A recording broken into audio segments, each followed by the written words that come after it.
day 11 of 12 days of kefir, and today we're going to make kefir Christmas cupcakes.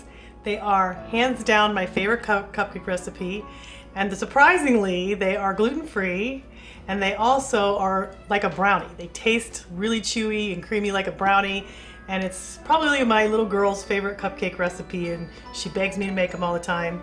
So I'm going to make them for you today so that you will always have a cupcake recipe that you can make that has a little bit of a probiotic topping. It has kefir in the center of it too, in the cupcake itself, but it's actually killed by the heat, the probiotics are, but you get it in the frosting.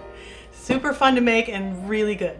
We're going to make the base of the cupcakes right now, and the base of the cupcakes doesn't have any flour in it, and it's made out of walnuts. You can use any kind of nuts. You can use pecans, you can use almonds, but what you're going to do is you're going to grind whole nuts into what they call a meal, which is similar to a flour. Well, it is a flour, but it's just made out of walnuts. And this is going to be 1 3/4 cups.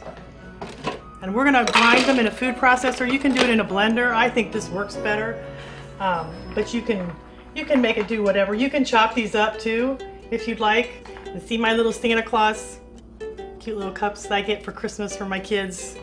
They put them in my stockings, and then I save them. Okay, for years I have bought dishes since I was a little girl. I kept a closet full of dishes. I think I was 7 years old when I started collecting dishes. I never knew why I collected dishes until now when I need them in all my videos. So I have a virtual antique store in my house from all the dishes I have. And then we're going to grind it into flour or walnut meal.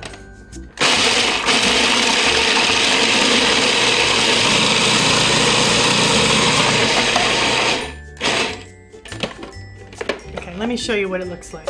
See how finely ground it is? So it kind of looks like flour, but you can still feel the little bit of nuts in it.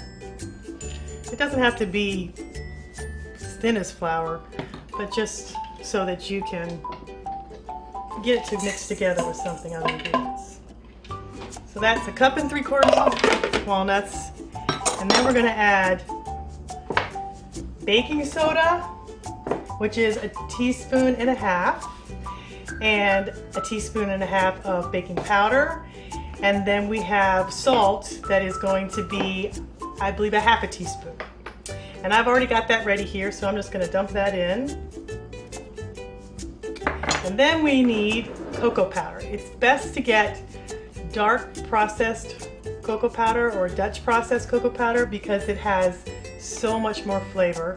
So we're going to add 1 cup, 3/4 cup in my Santa Claus cups, which makes it taste better. You don't realize that, but it does. I swear by it. This seems like a lot, but it kind of gives it a base like flour does, so it kind of gives the cupcake structure, and it does taste really, really good. So we're going to leave the dry ingredients here for now, and then we're going to mix together the wet ingredients. And what we're going to need for that is 2 eggs,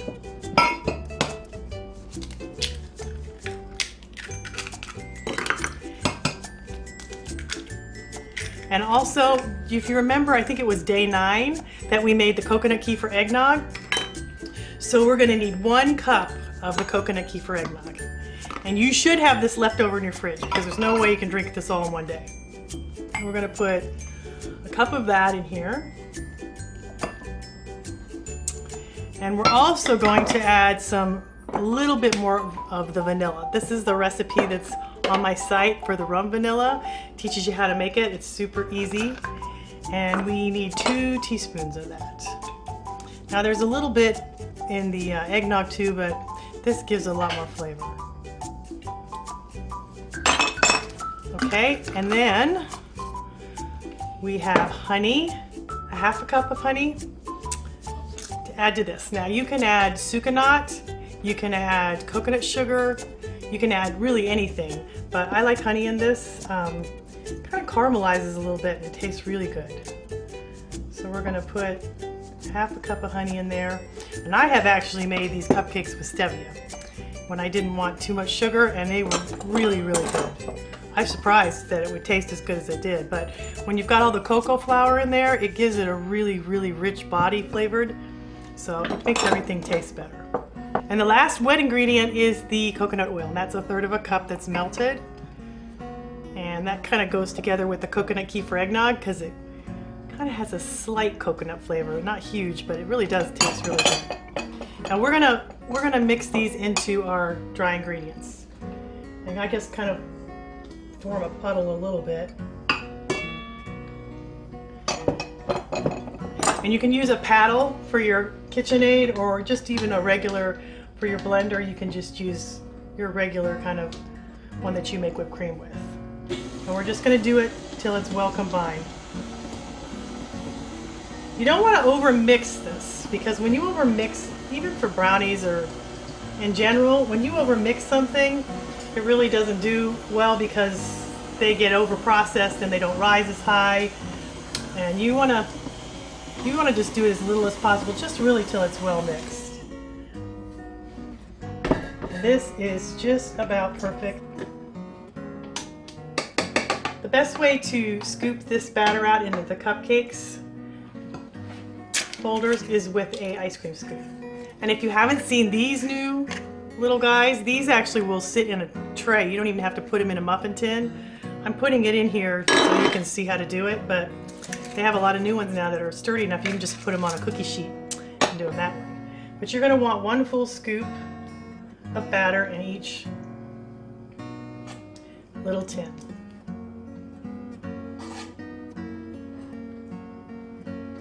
This actually tastes like a brownie. I mean, it tastes so much like a brownie you can't tell, and most people cannot tell that it's gluten-free. And you get little bits of nuts in it because of the ground up walnuts, and it is really, really good.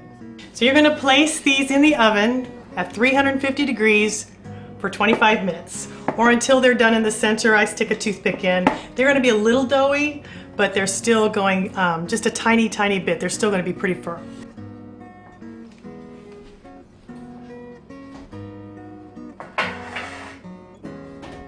It's been 25 minutes and our cupcakes are done, but we're going to test them with a toothpick or with a little skewer and make sure that they're done in the center.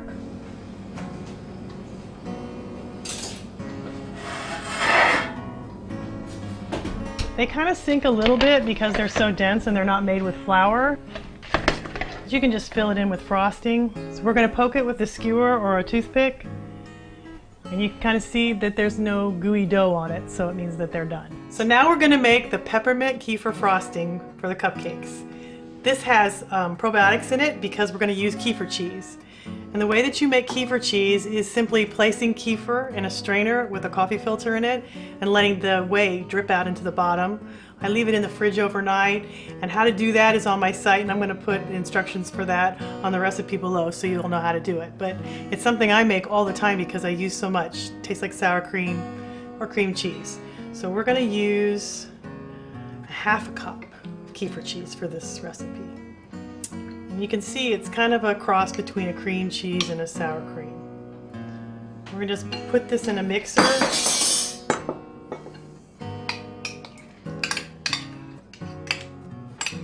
And then we're going to use 1 block of regular cream cheese just to give it some body, and it needs to be softened in like a room temperature. And the fastest way I know to soften cream cheese is to stick it, if it comes in a foil package, you can stick the whole package in some hot water for like 5 minutes and the cream cheese will be softened. So we're going to do that, and then we need coconut cream or butter. You can use either. I like this. It has a really nice flavor.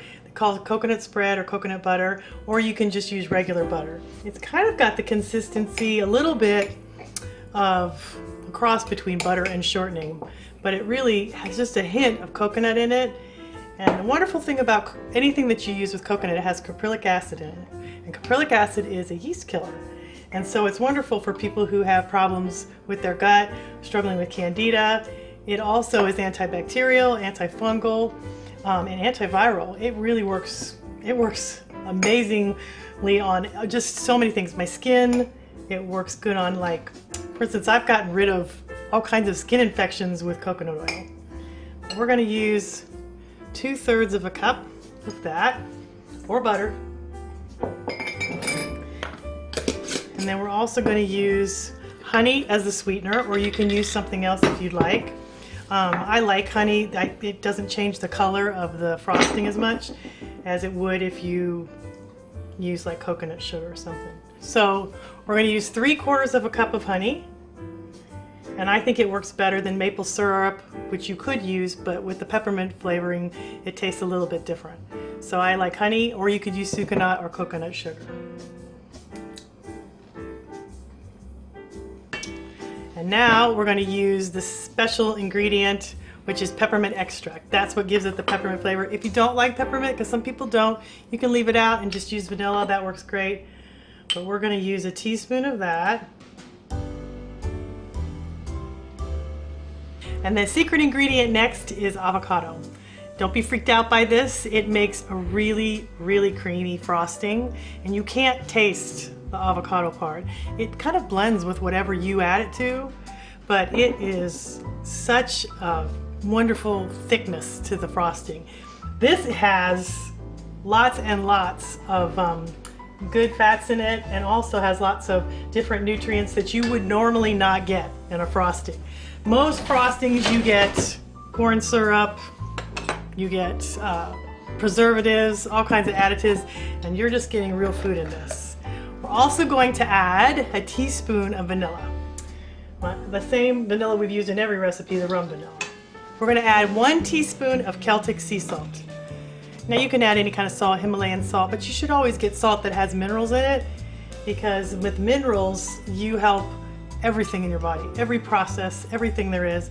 And one of the secrets to Celtic sea salt is that it has magnesium. They took the magnesium out of regular salt to make gunpowder, because see how it stays wet and moist? Well, it's hard to store it that way, but when they took out the magnesium, they took out the blood pressure and lowering benefits of the magnesium that's in it and all of the other things that magnesium does. So you want to use good salt whenever you make anything at home. Regular salt just doesn't have what you need. So we're going to go ahead and whip this. And at first it doesn't look like frosting. It looks lumpy and it looks like I gave you a crazy recipe. But if you whip it a long time, it starts to get the creamy texture of a frosting. The special thing about this is that it turns green, and people won't know why it's green. My family knows I don't use food additives, so they were surprised when I had a green frosting cupcake, and it was because of the avocado. But I didn't tell them, since my husband swears up and down that he doesn't like avocados. But what he doesn't know is he eats them all the time. He just doesn't know. So see how pretty? See, it's green and it smells like peppermint. So now we're going to frost our cupcakes. These have been cooling on a wire rack for about 30 minutes, and then we're going to frost them. And they have a little bit of an indentation in the center, just because they aren't made with real flour. But we're just going to fill that up with extra frosting.